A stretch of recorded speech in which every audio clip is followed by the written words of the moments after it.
Good morning, scholars, on this beautiful, beautiful snow day. So, a quick lesson on horizontal and vertical elaboration. What is it?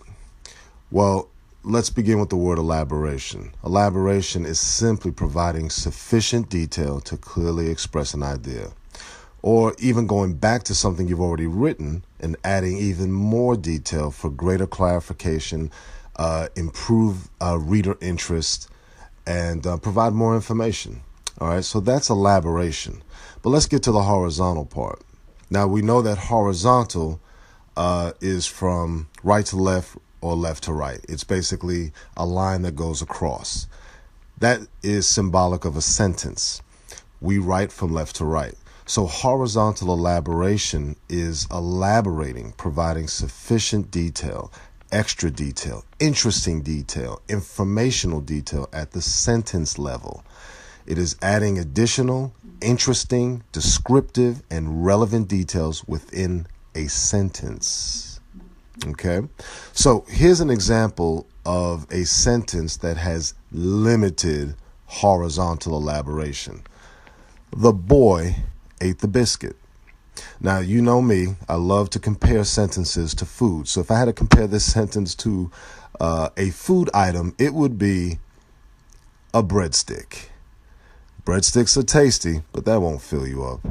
Can I get a plate of spaghetti, please? So if I wanted to elaborate horizontally, if I wanted to elaborate this sentence, this is a better example. This is ample horizontal elaboration.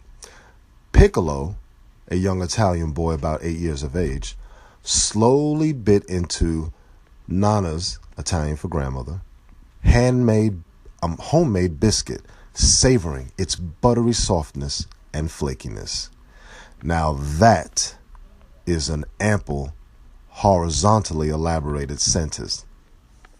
We went from a boy to a young Italian boy with a name, Piccolo, and we're given some information about his age. He is 8.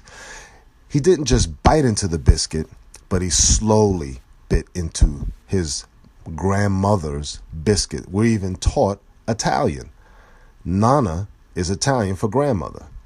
And the biscuit is not just a biscuit, it's a savory biscuit, a buttery, soft, and flaky biscuit. Now that's more than a breadstick. It may not quite be a plate of lasagna, but at least it's several breadsticks and some dipping sauce. Now, let's move on to vertical elaboration. Now, vertical elaboration is where you elaborate, provide additional detail, descriptions, definitions, and examples, but you do it at the paragraph level. It is explaining, describing, defining, and or providing examples about the topic throughout the entire paragraph, creating a meaty paragraph, something that you can, as a reader, you can bite into. You have been informed. You have been, your curiosity has been piqued. You've been made more interested because there's so much information, so many interesting details added throughout a paragraph. Here's an example of a paragraph that has limited vertical elaboration. It is, let's see. The boy ate the biscuit. He had waited a long time for it to be baked. No one could bake biscuits as well as his grandmother.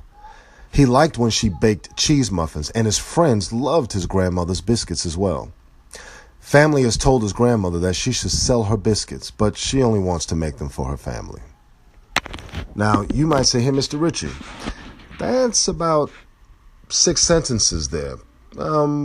We went from one sentence, the boy ate the biscuit, to now we've learned about his grandmother. She can cook. The family feels that her biscuits are delicious enough that they should be sold, but she really doesn't want to do all that.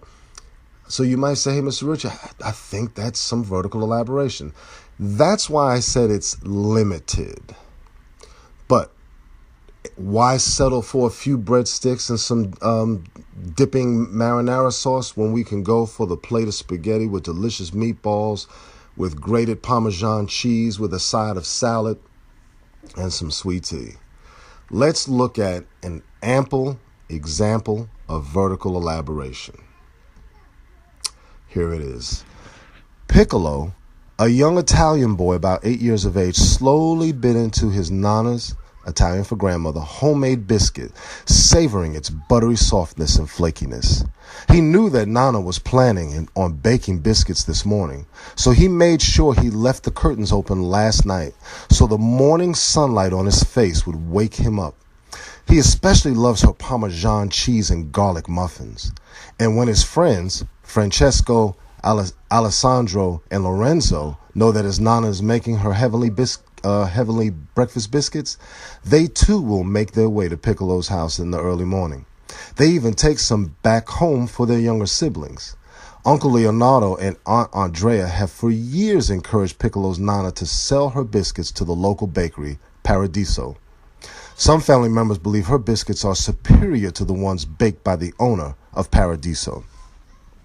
Now that is an entree. That's a meal. That's a paragraph that is filled with horizontal elaboration, sentences that have detail. They're descriptive and some examples, positive phrases.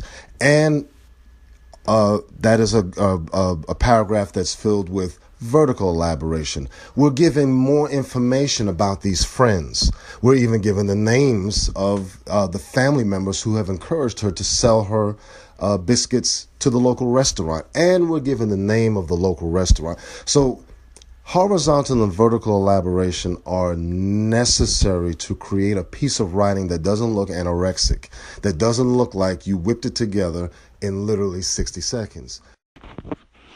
So, as you can see, horizontally and vertically elaborating a piece of writing takes time. It takes effort. Yes, you could achieve some degree of that in a draft, but as I've told you before, 99% of writing is revision. You will have to revisit a piece of writing multiple times to achieve a level of elaboration that would be very satisfying to a reader. Your reader should be informed, maybe even entertained. Their curiosity should be satisfied. They should walk away with knowledge, with information that they didn't know before. So your writing is an opportunity to educate your reader. And those things are achieved through horizontal and vertical elaboration. So for your executive time assignment, you will apply the skill of horizontal and vertical elaboration as well as sentence structure and excellent word choice. I look forward to this piece of writing. Now, you can either do this before you go out in the snow and play to your heart's content or after. But enjoy the snow days, scholars, and I will see you soon.